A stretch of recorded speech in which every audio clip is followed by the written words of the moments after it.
నా వెన్నంటే ఉంటూ నేను హిందూపూర్ పార్లమెంట్ అభ్యర్థిగా పోటీ చేసినప్పుడు ఇండిపెండెంట్గా నాకు సహకరించినటువంటి మా అన్న టీఎస్పీఎస్ అధ్యక్షులు హనుమంత్ అన్న గారికి మనస్ఫూర్తిగా ధన్యవాదాలు, కృతజ్ఞతలు ఇదే సందర్భంగా తెలియజేస్తూ, మరీ ముఖ్యంగా వేదిక మీద ఆశీనటువంటి పెద్దలకి, వేదిక మీద కూర్చున్నటువంటి నా అన్నదమ్ములకి, నా అక్కచెల్లెలకి, మరీ ముఖ్యంగా నా జాతి రక్త బంధువులకి ఉత్తమ నమస్కారాలు తెలియజేస్తా ఉన్నాం.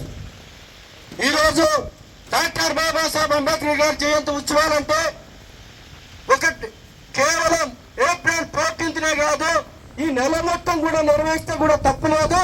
ఇదే విధంగా సంవత్సరం మొత్తం కూడా కొనసాగిస్తే కూడా తప్పులేదని చెప్పి ఇదే సందర్భంగా మీ అందరికీ తెలియజేస్తా ఉన్నాను. మరీ ముఖ్యంగా ఈ ప్రాంతం నుంచి, ఈ మడకశిర ప్రాంతం నుంచి, ఈ మడకశిర దళిత గిరిజన బడుగు బలహీన వర్గాల నుంచి ఈ వేదిక నుంచి మాట్లాడుతున్నందుకు నాకు చాలా గర్వంగా, చాలా సంతోషంగా ఉంది.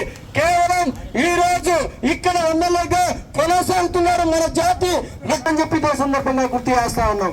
ఈ రోజు అన్ని రంగాల్లో, అన్ని విభాగాల్లో ఎక్కడ చూసినా దళిత గిరిజన బడుగు బలహీన వర్గాలు చెందిన వ్యక్తులు ఈ రోజు గ్రామ సర్పంచ్ దగ్గర నుంచి మొదలుకుంటే రాష్ట్రపతి వరకు కూడా ఈ రోజు దేశాన్ని పాలిస్తున్నారంటే అది యొక్క మన ఘనత, మన జాతి యొక్క గొప్పతనం అని చెప్పి ఇదే సందర్భంగా గుర్తు చేస్తా ఉన్నాం.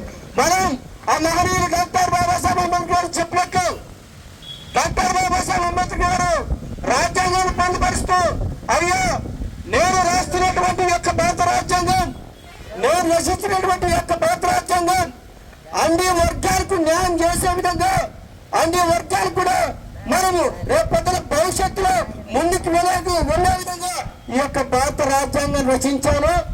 నేను రాసినటువంటి భారత రాజ్యాంగం నిజంగా మీకు మంచి జరుగుతుంది అనుకుంటే ఆ యొక్క పుస్తకాన్ని జనాల్లోకి తీసుకెళ్ళండి. లేదు ఆ భారత రాజ్యాంగంలో అన్యాయం జరిగిందంటే చెప్పి తగలబెట్టని చెప్పిన గొప్ప నాయకుడు డాక్టర్ బాబాసాహెబ్ అంబేద్కర్ గారు. అంటే ఆయన రాసినటువంటి రాజ్యాంగం, ఆయన రాసినటువంటి నిబద్ధత, ఆయన మేధాశక్తి, జ్ఞాన సంపద ఈ దేశానికి అందించి కుటుంబాన్ని సైతం కూడా వదిలేసుకొని, కుటుంబం ఒక పక్క ప్రాణాలు పోతున్నా తన కుటుంబం మాత్రమే నష్టపోతే నేను ఈ రోజు వెనుకటి వేస్తే ఈ రాజ్యాంగాన్ని రాయకపోతే రేపొద్దున జాతి మొత్తం ఇబ్బంది పడుతుందని చెప్పిన గొప్ప మహోన్నత వ్యక్తి డాక్టర్ బాబాసాహెబ్ అంబేద్కర్. మనం రాజ్యాంగ స్ఫూర్తితో, రాజ్యాంగ హక్కులతో, మన హక్కుల ద్వారాగా అనేక మంది ఈరోజు ప్రశ్నించాల్సిన వ్యక్తులు కొంతమంది కొన్ని రకాలుగా ఏదో రేషన్ కార్డు పడుతుందనో, పెన్షన్ పడుతుందనో, లేదా మనం ఏదో కేసులు పెడతారని చెప్పేసి ప్రశ్నించుకోవడం మానేస్తే వచ్చే భావితరాలకు పూర్తిగా అన్యాయం చేసిన వ్యక్తులు మనమే అవుతామని చెప్పి ఇదే సందర్భంగా మీకు తెలియజేస్తాను. మనం ప్రశ్నించే గొంతగా ఈరోజు చదువుకున్న వ్యక్తులుగా మేము ఈరోజు చదువుకున్నామంటే డాక్టర్ బాబాసాహెబ్ అంబేద్కర్ గారు. ఎందుకంటే మా తండ్రి గారు వారు తక్కువ చేసిందని కాదు, వాళ్ళు గతంలో చదివించలేని పరిస్థితిలో మమ్మల్ని ఉన్నప్పుడు ఆయన ఇచ్చినటువంటి హాస్టళ్లలో, సంక్షేమ హాస్టళ్లలో, గవర్నమెంట్ స్కూళ్లలో చదువుకొని ఈ వేదిక ద్వారా మాట్లాడుతున్నాం. ఈ రోజు ఇండిపెండెంట్ కూడా ఈ యొక్క పార్లమెంట్ కు పోటీ చేస్తామంటే కూడా కేవలం డాక్టర్ బాబాసాహెబ్ అంబేద్కర్ గర్వంగా చెప్పవచ్చు. మనం సమయం తక్కువ ఇచ్చారు కాబట్టి దయచేసి పెద్దలు మన్నించాలి. 1-2 నిమిషాల్లో మాట్లాడదాం అనుకున్నా, చాలా మంది ఉన్నారు, దయచేసి ఎక్కువ మాట్లాడదలుచుకున్నా ఒకే ఒక మాట చెప్పదలుచుకున్నాం. మనం మన పాలకులు కానీ ఎవరైనా సరే తప్పు చేస్తే కాలర్ పట్టుకొని నిలదీస్తేనే మనకు హక్కులు కొనసాగుతాయి తప్ప, నిలదీస్తేనే మనకు హక్కులు మనం సాధించగలుగుతాం తప్ప.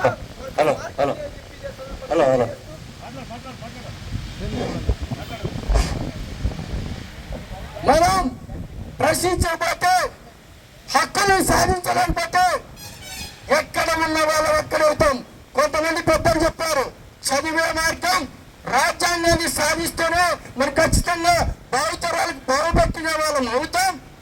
అంతిమ లక్ష్యం కేవలం మనం రాజ్యాంగాన్ని సాధించడమే కాకుండా అంతిమ లక్ష్యంగా మనం ఏదైతే ఈ రోజు శాసించే శాసనసభ ఉందో ఆ శాసనసభ మందైనప్పుడు మనం రాజ్యాంగాన్ని ఏ విధంగా అమలుపరచాలో, ఆ రాజ్యాంగ స్ఫూర్తితో ఏ విధంగా ప్రజలకు మంచి చేయాలో, అదే రాజ్యాంగ స్ఫూర్తితో మనం ఏ విధంగా ముందుకెళ్ళాలో నేర్చుకుంటాం.